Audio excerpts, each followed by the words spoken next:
Two. Happy Saturday, everybody. This is the Girl What podcast. This is Lo Maine. And this is the evocative Esther Jade. Okay. All right. So welcome. Today is our third episode. And the topic is Girl What? The RVA reality check. Yes. So let's get right into what's the tea, sis. So we're going to be talking about thrifting fashion in RVA. And I think this is a very important topic because we're in a recession. Right? So we have a nice little show headed up for you guys. Let's talk about why thrifting. Okay? Here's the benefits of thrifting. Sustainability, unique style, and budget-friendly fashion. So, what is stability? What is sustainability, you might ask? Sustainability means taking care of the planet so that people and nature can live and thrive now and in the future. It's about using resources wisely and not wasting them. So there's enough for everyone down the road. Thrifting is literally changing the game when it comes to how we think about fashion. First up, sustainability. We know fast fashion is one of the biggest polluters in the world, right? Mm-hmm. But choosing to thrift, we're giving clothes a second, third, and sometimes a fourth life. Now, you guys, I know that you guys can't see me, but my entire outfit that I have on is thrifted. From my sweater vest to my button down to my slacks to my shoes, except for my underwear and stuff like that, because I don't need all that. Yeah, no, they got to be fresh. Sorry. Do people thrift? Yeah. No, well, I was about to say, I don't think thrift stores accept stuff like that. No, I would hope not. Let me say that they do accept bras and stuff. Yeah, but it has to be unused. Okay. Right. Like usually the key is that it has to be gently used. Like I've bought swimsuits. Yeah. Like I've bought literally a vintage swimsuit. Mm-hmm. It's like one of those Barbie doll halter top ones, one piece, and it was real cute. Does it have the polka dot? No, it has stripes. Okay. So I'm looking like the disco Barbie. But and that means less clogging up landfills when you give clothes more than one chance. Plus, it's budget friendly, and we all know how expensive it is to keep up with the fashion trends these days. Thrifting exactly. You know what I mean? Thrifting lets you build a stylish wardrobe without breaking the bank, and you can find high quality, sometimes designer items for a fraction of the price, and that's smart shopping, y'all. So I had a time where I went down to a place, it's down by VCU, and I got a original kimono. It's like actual silk. Nice. It's like really printed, like screen printed. Right. Like it was expensive though. It was like $90. And that was at the thrift store? Yes. But I mean, if it's authentic, that's a one of a kind. So yeah, it was worth it. I still wear it. I wear it sparingly. Yeah. Because I know that that's something that I'll use here and there, but then I intend on selling it so that it can bless someone else. Right. And then one thing, just before you get into that, I laugh because I know a lot of thrift stores like out in Short Pump. Oh yes. Those are where the uppity folks tend to, get their clothes and take their clothes to. So there have been a lot of times where, like you said earlier, like name brand items that'll still have like the price tags on them. Mm-hmm. And it's like, oh yeah, we don't want this or we don't need this. Yep. So like you can clearly tell that it's like either never been worn or it's one of those cases where it's like they just wore it for one occasion and thought that they may be able to return it, and then no returns kind of thing. So it's like for me, I'm not a name brand girly, but I think I told you like not too long ago I went to a thrift store and got a Michael Kors dress for $3. What? No, you didn't tell me that. Where they at? I've gone there. So it's just, like you said, just that recycling clothes factor, just like, someone else's trash is another person's treasure. Definitely a thrift store theme, right? So, yeah. Yeah, it's upcycling. That's what the kids nowadays call it, upcycling. I guess that's for marketing. But no, Carytown has some really good stuff. I have a secret spot that I go there, but I'm not going to tell you because if I did, y'all would like ravish it. And Take so over. yeah, you have to be like a close personal friend of mine for me to give you that gem, and I have to trust you not to tell anybody else. Because like this place is not, you can't even find it on the internet streets. You can only find it on Instagram. And I think I've said too much. And you know, you have to get their times that they're open and closing off of their Instagram. Gotcha. So yeah. So it's very discreet. Oh yes, but also they sell like these designer stuff. Nothing costs over $7.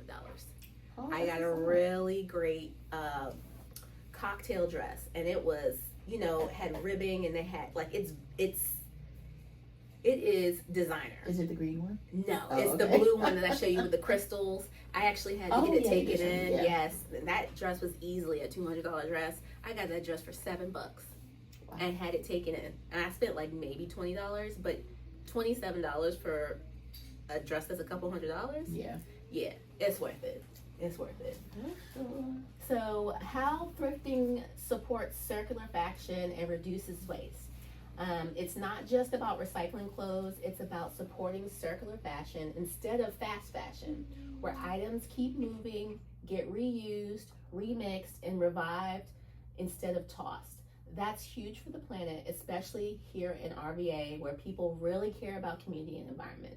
So, sustainability, unique style, and saving money, thrifting checks all the boxes. It's a lifestyle choice that's good for the environment, your wallet, and your self-expression. Now, I know you said that you bought a Michael Kors dress for $3. Do you have like a thrifting gem or favorite that you will never forget?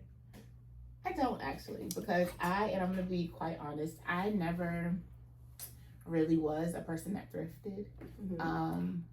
And that's not really something that like my mom introduced me to growing up. Mm-hmm. So of course I was the person who's always looking for sales, but never thrifting. So honestly, thrifting has really been something that I've leaned more into within the last year or so. Okay. So yeah. Well, I wasn't really brought up thrifting. I came from a military family, Mm-hmm. and anytime we needed something, we would go to the Sears or JCPenney's catalog. And we did do like hand-me-downs, but I was like the oldest girl. Right. So getting hand-me-downs was like a rarity, but I got into thrifting because of my kids, actually. Okay. Because kids grow like at an exponential rate. Mm-hmm. It's crazy. And so if they're only going to be wearing a shoe for like 5 minutes, why would I want to pay like $50 for a pair of shoes? Yeah.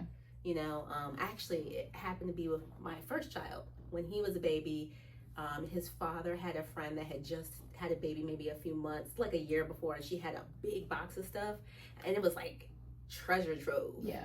You know, and thankfully her child was a boy as well. So that was great. That's kind of how my journey on it started, because it's like, why not? These styles are still relevant. Right.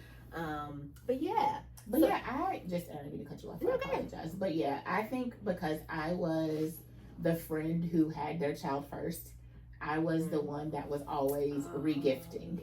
Yeah. So when Miles got older, You mean MJ? whatever he wants to be called or whatever day it is, we go through all of them.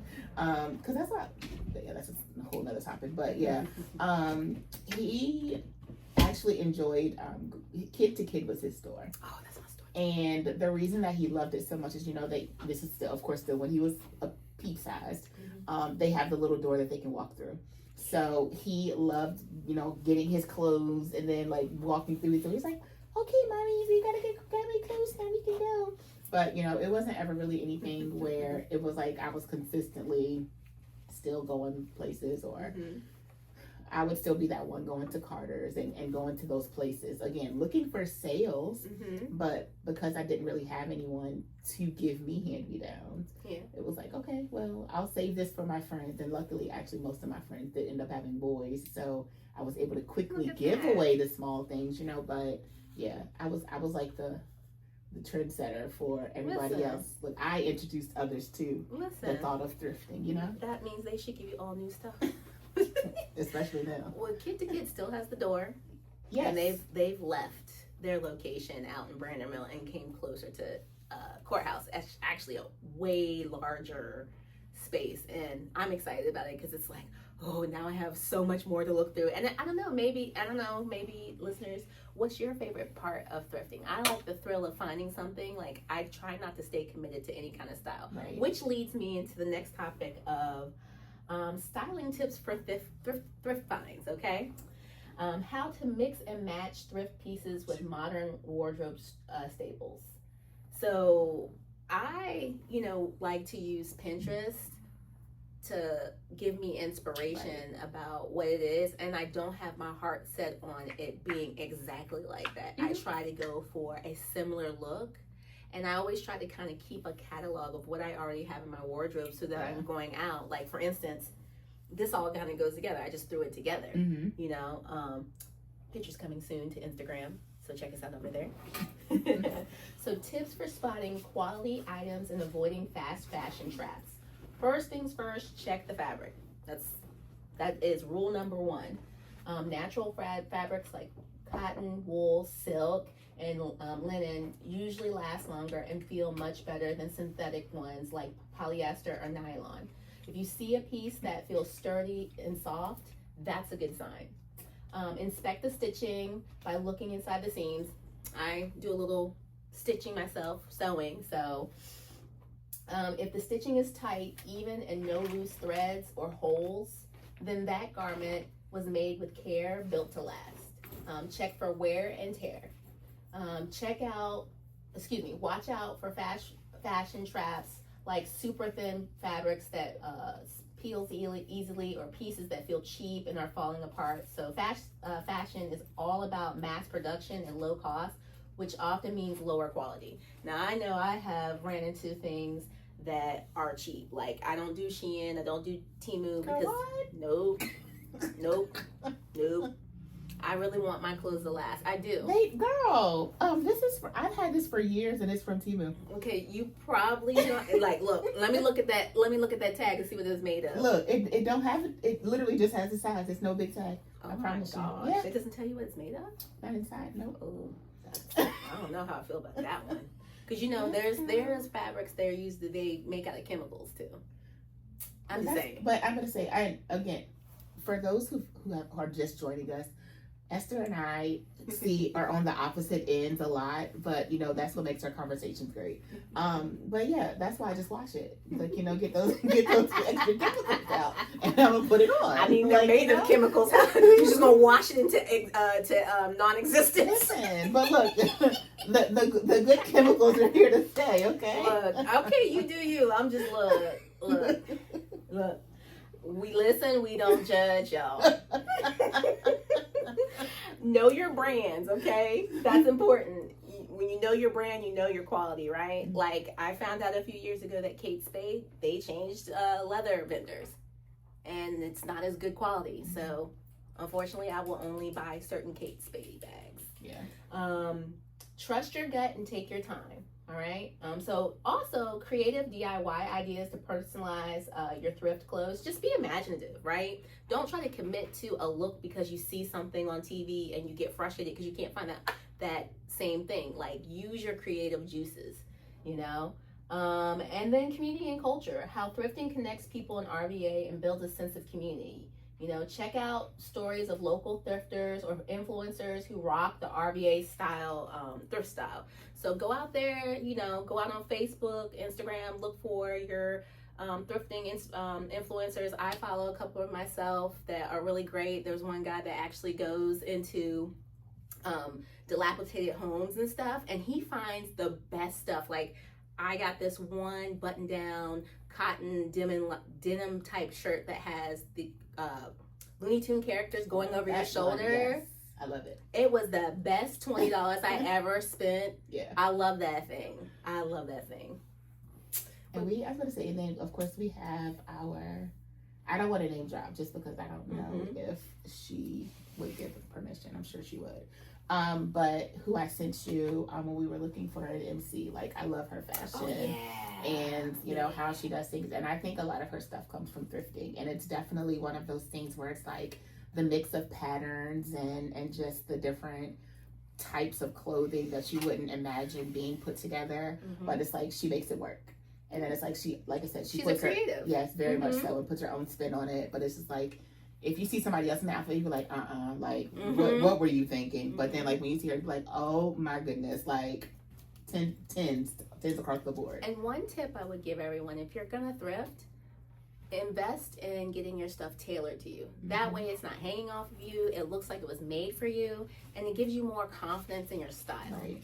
So, you know, just take a chance on thrifting. Yeah, it might not be what's out there, but guess what? You want to stand out. You don't want to be like everybody else. I certainly don't. And you know, and it's funny that you say that, because even now I've seen like a lot of the baggy trends coming back. So even, you know, standing out and getting your stuff tailored, because it's like, you know, at one point in time, like, what was it, like the 70s and stuff, it was like, you know, the men wore the tight bell bottoms and just, you know, the vest and the tight blazers. So even just being different, that's something that's beautiful and unique as well. I love a man in a tailored suit. That's like, I won't say it's my kryptonite, but it's just like, ooh, where'd you get that from? Next to it. Mm-hmm. Well, thank you so much for breaking down Of the course. thrift store scene in RVA. And everyone, stay tuned. We'll be right back after the break.